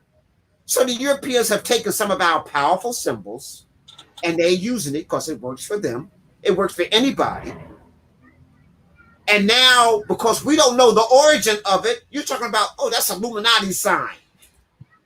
Not knowing that 5,000 years before there was the first Illuminati, we were using these symbols. Mm-hmm. So you see, symbolic thinking only is extremely dangerous. And that is what our politicians are pushing. So when you ask me, politics, or spirituality, you see, if politics is based upon symbolic thinking, that's going to always lead you towards being controlled and manipulated. Symptomatic thinking, I need to know intrinsically what it is. I know unquestionably. I can prove it. Nobody in the Bible read the Bible. Nobody in the Bible followed the Bible, but they're telling you you need to do it. Mm-hmm. You see what I'm saying? That's symbolic thought. Mm-hmm. Symbolic thought. Jesus was alone on the mountain, and he said, well, if Jesus was alone on the mountain, how you know what he said? And Jesus didn't write anything. He didn't leave no notes behind. Symbolic thought, okay? Symbolic thought, okay? I'm just trying to get people to think. People, my audience here, y'all don't have to agree with me. All I want you to do is to think. Intelligent. There is nothing you can't do. Think unlimited, think unlimited, think unlimited. When we think unlimited as a people, we will be unstoppable. Symptomatic thinking. Know it intrinsically. So the Madhu Netra, even though they use symbols, is based upon symptomatic thinking. I just had my students, I gave them a list of 10 birds that was used in the Madhu Netra. They had to go look up the birds for real. So I showed them how to draw it symbolically. But now symptomatically, they had to go look up each one of those birds. And they said, oh, wow, now we see why they use those birds. You know, you had the falcon, flies higher than any bird, faster than any bird. You know, you had the sparrow. There's always about something good happening and something, you know, dynamic happening, represents big, great. We had the owl who can turn his head 360 degrees. He flies silently when he comes down on his prey. He's nocturnal. He hunts at night. We had the ibis crane, the black crane. They learned the eating habits, the mating habits, the feeding habits of all of these animals. So now their mind grew. Now they're starting to think like the ancients thought. Why did they use the soot plant? Why is the soot plant a symbol of divinity in the South? Well, number one, it grows in the southern part of Kemet. So that's up south. Number two, the plant can be eaten. The plant can be woven into fabric, so you can make clothes out of it. You can make rope out of it. You can use it in building. You can clothes, eating, food. You see how powerful this one plant is? So the plant became a divine symbol. But if you only learn it symbolically, you don't know none of that. It's like the marijuana plant can do all of those same things. The hemp plant you can make clothes out of it. It could be fuel. You can eat it. You can smoke it. You can it has medicinal properties. You see that one plant. But if you don't know, if you only learn symbolic, now you're a prisoner of that.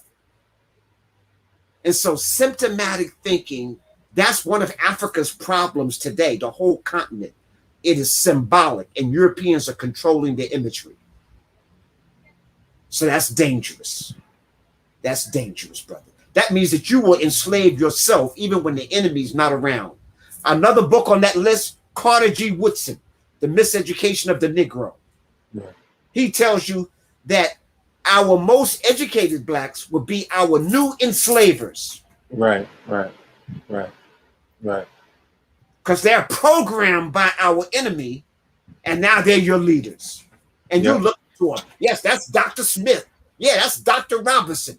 You know, and you're going to get bamboozled. And they could be worse than the European.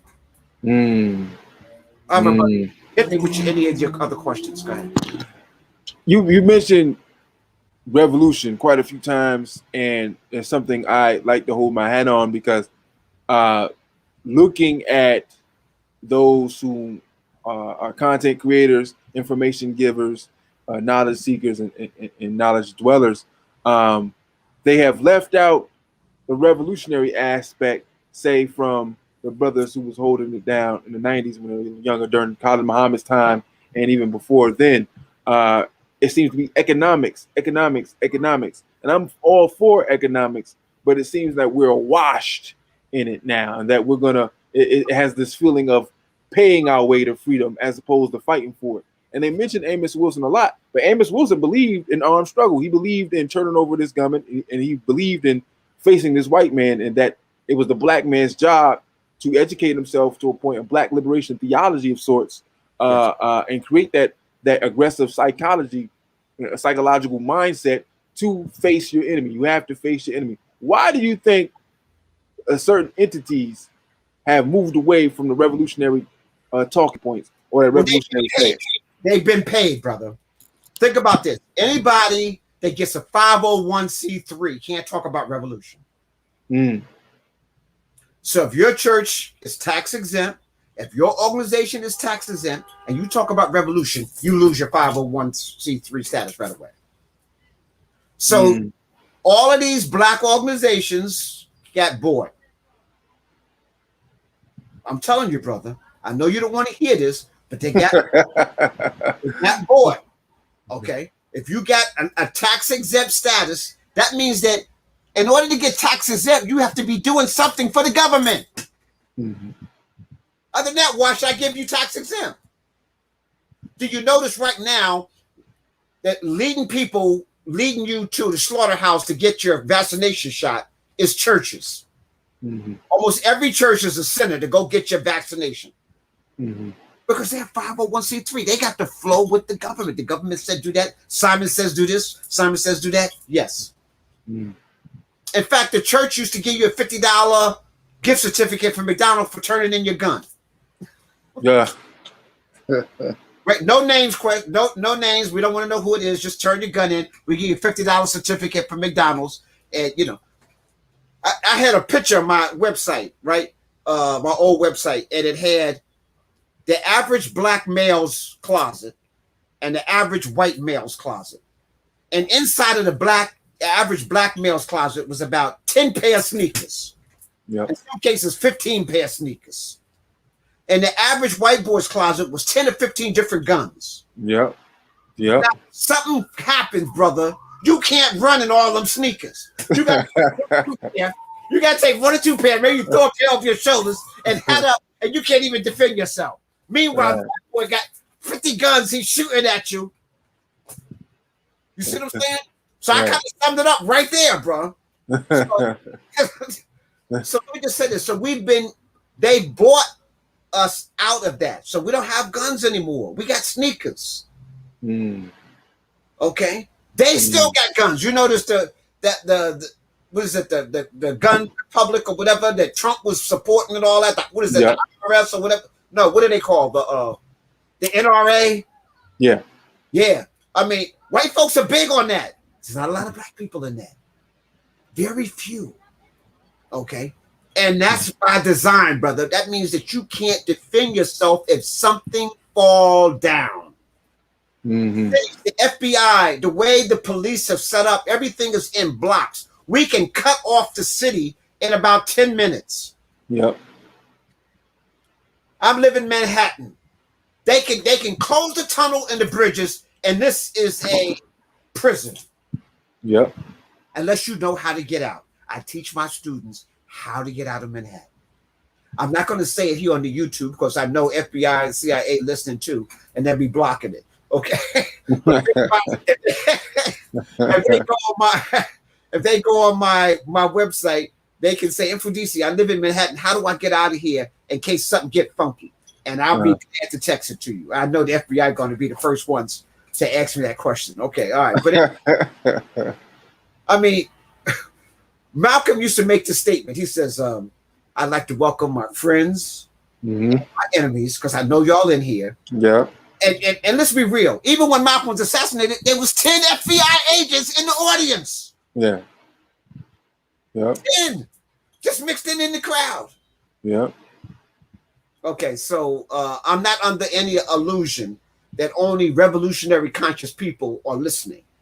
Okay, but yes, brother, we got to be able to defend ourselves.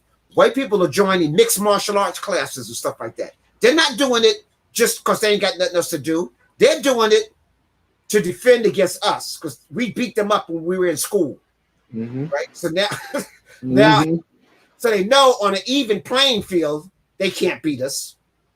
So between the guns and the learning mixed martial arts, especially white women taking martial arts at an alarming rate. Every other white girl in a karate class or boxing class taking Tai Bo boxing or something. Meanwhile, the sisters is looking cute, getting weaves and and camel eyelashes and blonde hair, and white girls is preparing for revolution and looking for black men. And you know, so I'm trying to be real. What's going on here? And what's the homosexual rate among black men when I was at Atlanta was 81%. 81%, bro. That rivals Rome and Greece. Yes. Yes. Yes. You know, I guess brother Fig, it's safer to have a dress on than some sneakers and pants. Go into that because you know I was in the audience when you came to Albany and I was grateful that you broached some of these discussions and these topics and you mentioned the LGBT agenda and how serious it is and how it's targeting us males first and foremost, and talk about the European trying to eliminate the warrior class and guard of his enemy, the subjugants, right? If I don't have to engage you in battle at all, why should I? Right? So let me stop you from even wanting to think about fighting me. I want you to think about other things and get involved in me in other ways. Go into that, please, if you could. You had look at the black movement when Khalid Muhammad took over as the head of the new Black Panther Party. There was a whole warrior spirit on the Million Youth March. There was a warrior spirit in the air. That spirit is gone now, brother. When I saw Black Lives Matter in Harlem, there was more white people marching than black people. Right. Because they jumped on our back to get their political agenda together, to get Biden elected. So white folks joined us to co-opt it. Malcolm used to say, it used to be black. Then we poured so much milk in it. It used to wake you up. Now it puts you to sleep. Yeah. And nothing has changed, brother. That's what happened. The Black Lives Matter got infiltrated. And it was already anti-black male. Mm-hmm. And so this was right up to white boys. They felt safe. Right. White people felt safe coming into Black Lives Matter, ruled by Black lesbians. Mm. And people in the LBJ, WXYZ, all the alphabet community. Okay? Listen, brother, all of a sudden, why is queer a good thing? Being queer a good thing? Right. That boggles my mind. You know, yes, you have the right to be anything you want, but that don't make it good or bad. You have the right to be a murderer. That don't make it good. Right. Exactly.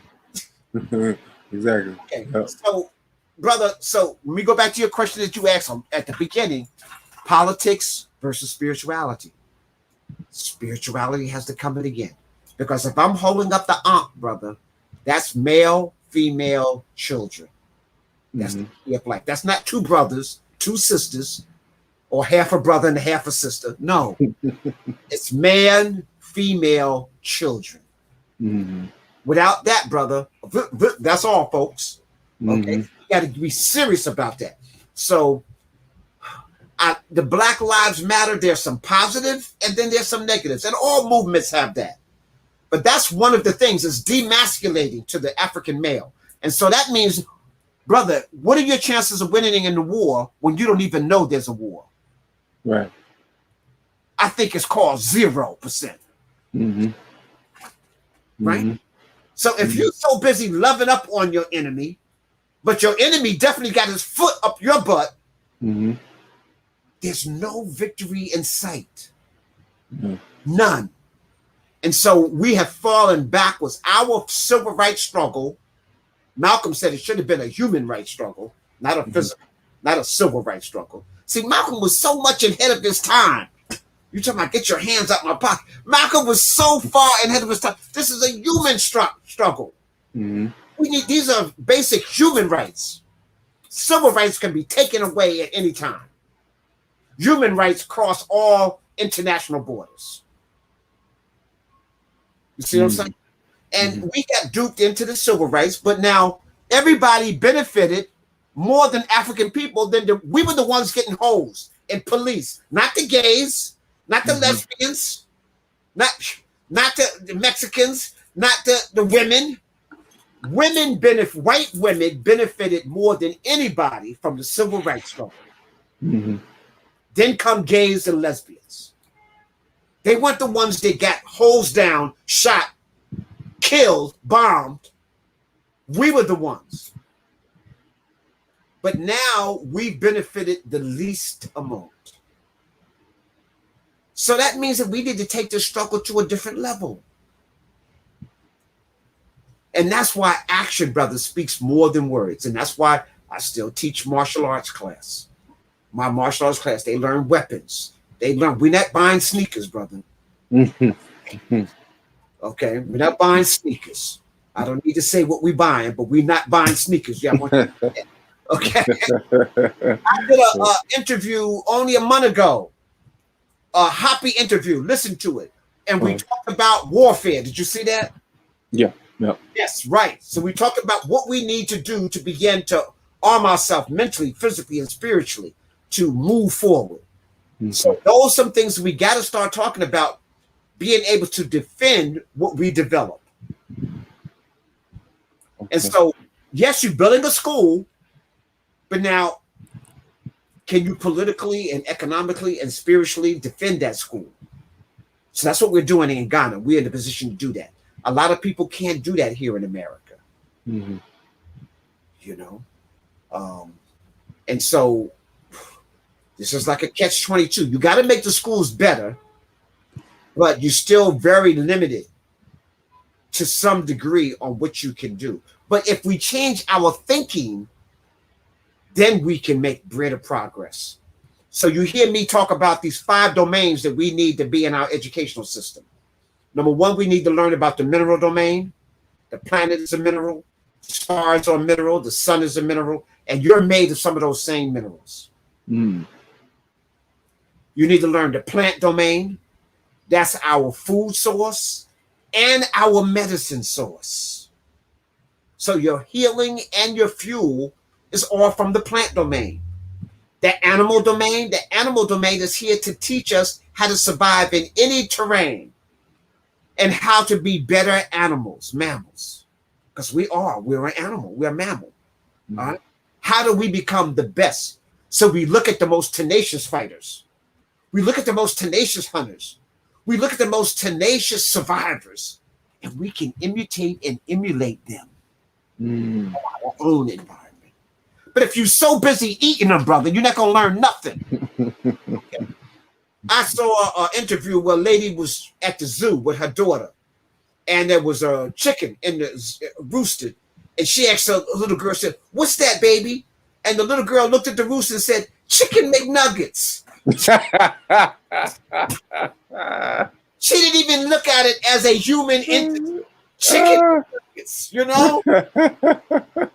I mean, that's the level that we're at, you know? So we looking at lamb chops and beef steaks, you know, when we look at the cow, as opposed to looking at this is a human, not a human, but a living creature that has a spirit and a soul, okay? Mhm. And how do we learn from those animals? Everyone has something to teach us. And when we learn Madhu nature, we learn that. And then after the animal game comes the human domain. That's number 4. We're psychotic as human beings because we don't know nothing about nothing else. We don't know nothing about the animal, the plant, or the mineral. Right. And then there's the spirit domain. And most of us scared of that. Mhm. And spirit is in everything. Spirit is in the plants. Spirit is in the mineral. Spirit is in the animal. And I teach from the Kemetic legacy that when gratitude is the greatest form of love, when genuine, unconditional love in the form of gratitude is exchanged between any two energies, that's you in a mineral, you in a plant, you in an animal, you in another human being, or you in the spirit, that secrets are exchanged. When I asked George Washington Carver, how did you invent 300 inventions from one peanut? He said, I loved it unconditionally. I cared for it. I talked with it, and it told me. How do you think a brother knew what a mineral was, how it would help him on his journey? He had a relationship with it.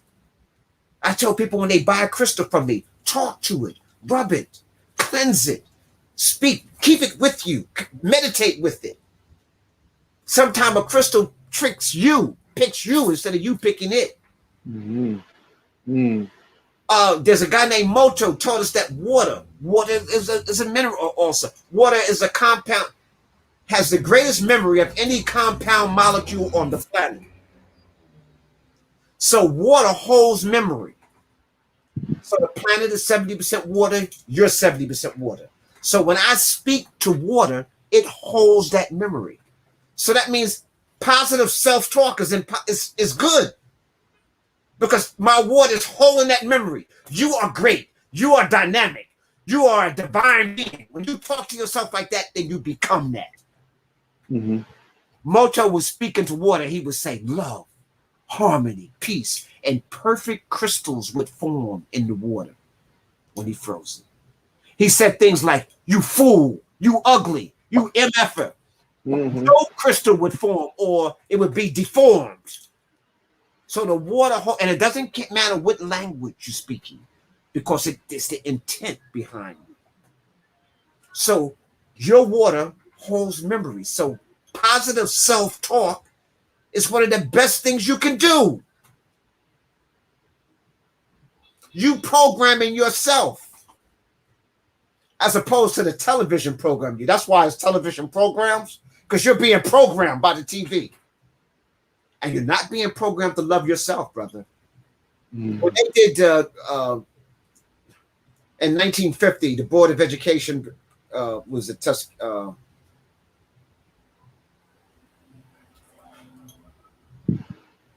getting a freeze. The Board of Education, when they did the black doll, white doll test, what was that called? Yeah, I know what you're talking about. Shoot, the brother who did it interviewed Malcolm X. Man, He interviewed Dr. King, Malcolm X, and James Baldwin. Yeah. But anyhow, that was successful because of the programming that you get in America. So these kids weren't even in school yet. 4 years old, 3 years old. Which doll is the pretty doll? The white doll. Which doll is the smart doll? The white doll. What doll is the ugly doll? The black doll. What doll do you want to be like? The white doll. What doll do you look like? They black as smut. The white doll. What doll has good hair? The straight hair. Where did they learn that from? The programming of America, the television, the movies, billboards, advertisement. So even before they get into school, they're anti-black. Yep. So how do you counteract that, brother? You see that? Yep. So when you're talking about building institutions, you got to put all that in. And guess what? They did that same test in 2020. And they had the exact same results they had in 1950. That's 70 years later, brother. No progress. All these PhDs, all these black millionaires, and you got the same results. Black people hate black people.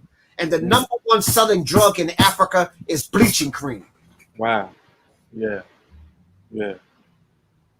Yeah. So we got a powerful job to do. Yeah. So when you see me doing these interviews, when you see me writing these books, when you see me travel to Africa, I realize this is a 24/7 job. And when I lay to rest and return to the ancestors, I want people to say, well, mfundishi did all he could do during his lifetime. And then I left a legacy behind in my books, in the institutions that I'm building and developing. Well, let me just make this. We got we got a couple of things that everybody's involved in. I believe that all of us are visitors to this planet because we are divine spiritual beings having a divine human experience. So we're all visitors. Our job is to learn, to study, to share. Some of us to teach, to love, and to maintain balance on the planet, ma'at. And then last but not least, to complete your earthly mission and then return home. I'm going to say that one more time so people understand. We're all visitors. We come here to learn. So that's why the little kid is, why? What is this? Why? To the point where it irritates you. You be like, all right, shut up. No, trying to find out. They came here to learn. Right.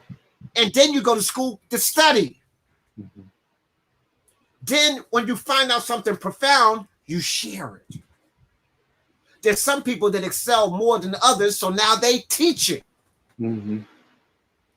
All of us must learn to love. And who do you love first? Self. We have a problem with self-love. That's why we can be abused every place. Dr. John Henry Clark said we have no friends in the world. Because we have given everybody kindness and everybody has abused us. It's love. And then we're here to protect the planet. We understand we're visitors here. And when you're a guest in somebody else's house, you want to keep it neat, brother. You want to keep it. You don't go to somebody's house and mess up stuff. Okay, you have to respect that domain and then complete our earthly mission. Most of us don't know why we're here. Right. When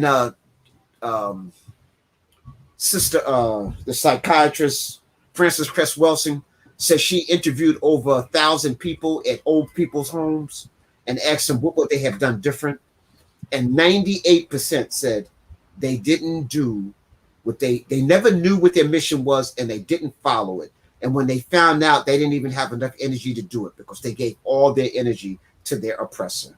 You work a job until you're 65, 70 years old. Now you don't even got no energy to do your own thing. So you were born here to get a job. So just think, I don't know about your generation, but my generation, your parents told you get a good education so that you could get a good job. Right. And what they meant by a good education was a good white education. Right. The whiter the education, the better it is. The better it was, yeah. Right? And then get a good job. And a good job wasn't working with black people or being an entrepreneur. It was working for one of the IBM, one of the Fortune 500 companies, at the university, right? That's the wrong paradigm, brother. Yeah. I didn't teach my kids none of that stuff. Okay. So we got to change the whole paradigm. Mm-hmm. How do you become the best version of yourself? Mm-hmm. How do you become the captain of your ship? How do you develop your gift and give it to the world? That's what you should be about. Education should be trying to do that. How do I make the world, my people, my family better each day? See, we got to go from a spiritual perspective. If you start from a spiritual perspective, you can't go wrong. At the center of not religion now, religion is a box. Mm-hmm. Spiritual frees you. The whole universe is yours. Mm-hmm. I'm not anti-nobody. I don't care what your religion is. I don't even care. If you're a black man, I want to embrace you. If you are not a black man, then I need to check out what is your position in the world. Are you anti-black? Are you anti-nature? Then I know how to treat you at that point. Okay. But I'm not automatically anti-you because you're not black. I need to find out what your position is. And action speaks louder than words. And I know some of y'all are saying, oh man, Mfundishi is anti-white. No. I have friends who have white friends. And I don't have a problem with them.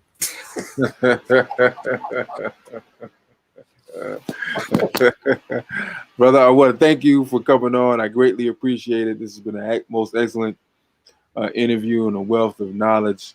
And in closing, dear brother, anything that you want to talk about in terms of your books and the things that you're doing as you are an entrepreneur, you're a captain of your own ship, some of the offerings that you have for the brothers and sisters, go ahead and do that now. So first of all, I want to redo my books. So if you get a chance, Kupagani and Gumi teach you how to be that warrior, how to be captain of your own ship. Spiritual Warriors Are Healers is like the Kemetic Spiritual Bible. It's teaching you how to embrace my art, how to develop a different paradigm, how to be African-centered, okay, and how to think symptomatically. Then I take those facts and I put them in the form of a novel, Menchu Hotep and the Spirit of the Magi. Most of us never heard of the word Magi. We heard of ninja and all of that, which comes out of this. Mm-hmm. Japan, the ninja in Japan is just 600 in the AD. This goes back 4,000, 5,000 BCE. Mm-hmm. All of the kings of ancient Egypt, the pharaohs, the Nasut Biti, their bodyguards were the Magi. The judges were Magi. So who are these people who only the king want to be his bodyguard and who are the most honorable people? Mm-hmm. You don't know nothing about them. Lucas, who did Star Wars and Star Trek, was a Egyptologist, closet Egyptologist. So the Jedi is the high order of the Magi. Mm.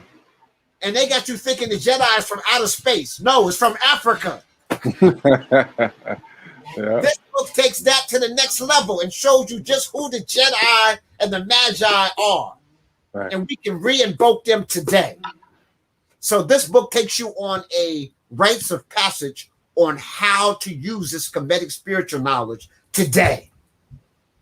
When he's being taught by the kings or by the philosophers and the poets and the masters, you're sitting there going, oh, wow, I can use that in my life. Oh, wow, I need to incorporate that. Mm-hmm. So it's not a book of fantasy. It's a book of proverbs, history, culture, spirit. You need to have a pen and pencil when you read my novel so that you can start jotting this stuff down. Okay. So my website is mfundishi.net. So hopefully you maybe put that up for them, brother. mfundishi.net. And my Facebook is mfundishi jhutyms. My Instagram is mfundishi jhutyms. So if you know my name, you can find me. My website, my Instagram, my Facebook, all of it the same. If you want to know about our Ghana project, if you go on my website, you can just put down Ghana, and it'll come up and it'll talk about the project that we're doing. You can donate to there. You can donate to, we have a GoFundMe there. I'm on 125th Street in Harlem, New York, between Malcolm X and Adam Clayton Powell. Listen to those powerful names, brother. I'm on 125th Street, which is really Martin Luther King Boulevard. In between Malcolm X and Adam Clayton Powell. Wow. Right. That's powerful, brother. Okay. I'm in the middle of the block right there. Okay. And I'm there usually 6 days a week. Okay. And unless it's raining or the weather's funky. And I'm there usually from 11 to 6, from 11 in the morning to 6 in the evening. And I pride myself of all the scholars that we have out here. I'm one of the few scholars that's accessible to the common public every day. Most of the scholars, you only see them on a lecture, on a YouTube. You don't get a chance to talk to them. You don't get a chance to interact with them. I teach classes online. So I talk about those domains. Well, I teach a mineral class. I teach crystallology online. I teach the Madhu Nature online, African spirituality online. I have something called Mfundishi Speaks, where I take topics that people are scared of, and I talk about it once a month. Like last month, I talked about how to move to the fourth and fifth dimension because people have been misleading you. It's only $25 a month. You go on my website and you can have Mfundishi Speaks. I speak tomorrow. Mfundishi Speaks, I'm sorry, it's Sunday. I have an event page. Like, for example, I'm here speaking with my divine brother right now. Okay. Get your hand out of my pocket, radio. Okay. Yes, tomorrow, I'm doing a tour to the Metropolitan Museum, to the Egyptian wing, and dispelling all the lies. That's from 10 to 1 tomorrow at the Metropolitan Museum. You can meet me in the lobby. Go on my website. You can pay. If you don't have time, you can just come and pay me when you get there.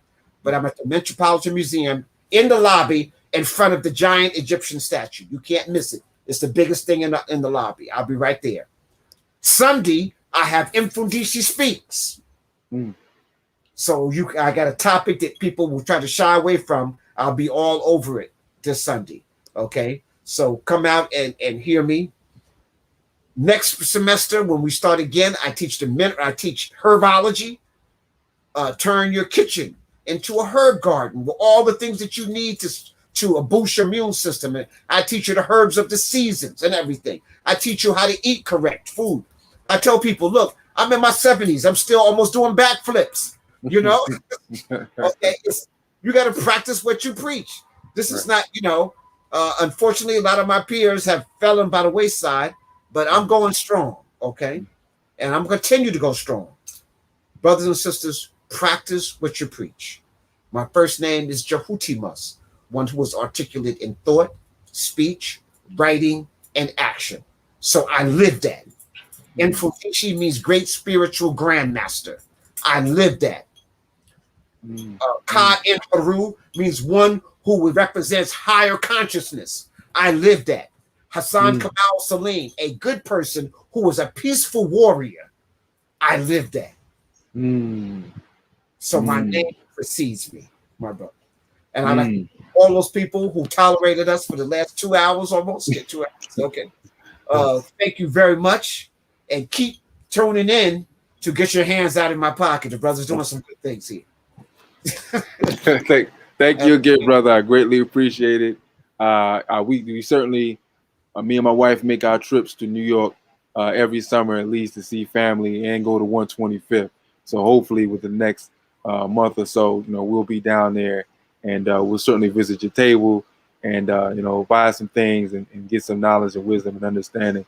Those who are in and around the country, please come to Harlem during the summertime. It's beautiful.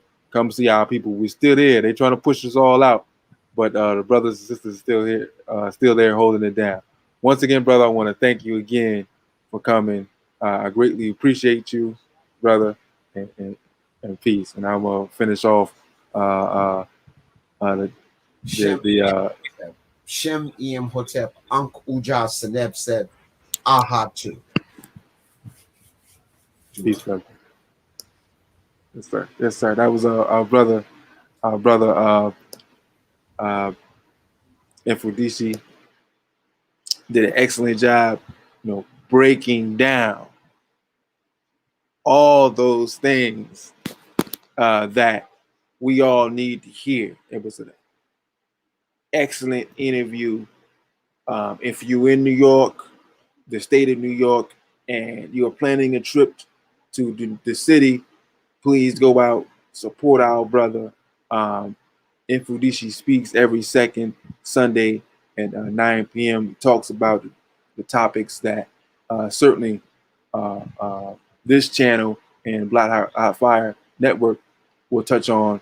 But there's only a few people who really would divulge in the information and really go at it with a sense of bravado and courage that it needs to be addressed with. Our people are certainly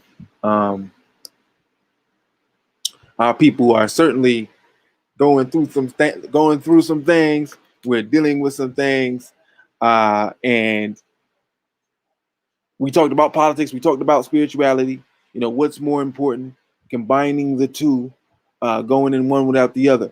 Spirituality, if you try to use it as escapism, the same as religion, that will still be subjugated. If you go into politics without any spirituality or any type of consciousness, we will still be subjugated. So to combine the two and make it a formidable foe, this is the only way we get away from your oppression or defeat your oppressor, because there's no way the individual entity that is the enslaved African can remove shackles and escape his plantation.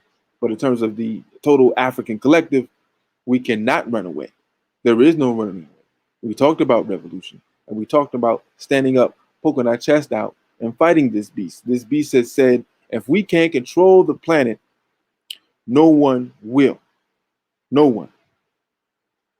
And so I want to thank you all who came in and listened to the 2 hours interview. Powerful information. For those who came in late, listen to the playback. Okay. Listen to the playback. It's always important to come in on interviews on time, but I understand as a content creator and a listener of content, because I'm very familiar with our brother, and I've come into his interviews in the last 4 or 5 minutes. Like, damn. So, but I got the playback. So, when I'm out on the road trying to make money to support my family, I listen to the words and listen to the knowledge, and the best knowledge is the ancient dynasties and all that we have created, and that we are the beginning, the middle, and the end. And it empowers you when you learn these types of things. Not only starting a African spiritual library or Black liberation theology library, but going in to the content, consuming the information, and then putting it into action.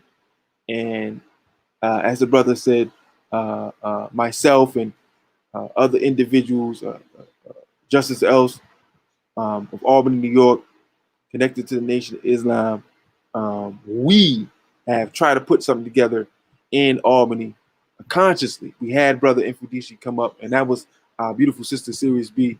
She put that together, and we certainly went out and supported, because ultimately we have different